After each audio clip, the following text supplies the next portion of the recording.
Voter কার্ডগুলো সবটাই central government তৈরি করে এবং বর্ডারগুলো পাহারা দেয় সেন্ট্রাল গভর্নমেন্ট, বিএসএফ পাহারা দেয়। ফলে জঙ্গি ঢুকছে কিনা, ভোটার লিস্টে নাম তুলছে কিনা, পাসপোর্ট ভুয়ো তৈরি করছে কিনা, এটা সবটাই দায় কেন্দ্রীয় সরকারের। এবং কেন্দ্রীয় সরকারের উদাসীনতার জন্য, অপদার্থতার জন্যই কিন্তু আমরা এগুলো দেখতে পাচ্ছি।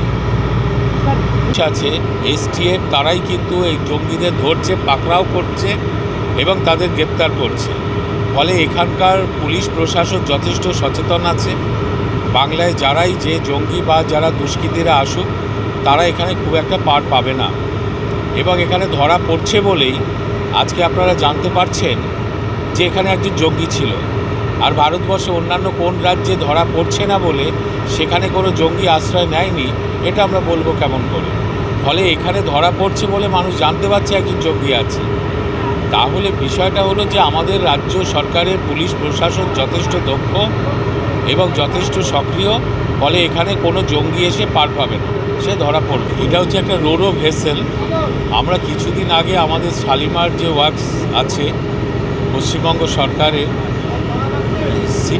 শিপ বিল্ডিং ওয়ার্কস আছে শালিমার, তারা আরেকটি রোরো ভেসেল তৈরি করেছিল মাসখানেক আগে। আমরা সেটা তৈরি করে গঙ্গাসাগরের জন্য দিয়েছি। এটা হচ্ছে আরেকটি ভেসেল, এটা রোরো ভেসেল। এতে করে গাড়ি পার হয়ে যাবে, নদী পার হয়ে যাবে গাড়ি, এবং তার সঙ্গে প্যাসেঞ্জারও পার হতে পারবে। এখানে 6টা ট্রাক এবং প্রায় 50 জনের মতো যাত্রী পারাপার করতে পারবে। আমরা গঙ্গাসাগরে আপাতত দেব, তারপরে এই গঙ্গার দুপারে গাড়ি পারাপারের জন্য এই ভেসেলগুলোকে কাজে লাগানো হবে। কারণ দ্বিতীয় হুগলি সেতুর ওপরে চাপ ক্রমশ বাড়ছে এবং এত গাড়ি গঙ্গা পারাপার করছে এই দ্বিতীয় হুগলি সেতু দিয়ে, ফলে অনেক সময় যানজটও হচ্ছে। আমাদের বিকল্প হিসেবে নতুন জেটি নির্মাণ, সেটা তো পরের ব্যাপার, নতুন ব্রিজ নির্মাণ সেটা পরের ব্যাপার। কিন্তু এখন আপাতত আমরা পরিবহন দপ্তর থেকে রোরো সার্ভিসের উপরে গুরুত্ব দিয়েছি, যে রোরো ভেসেলে করে যাতে ট্রাক বা বড় গাড়ি গঙ্গা পারাপার করতে পারে।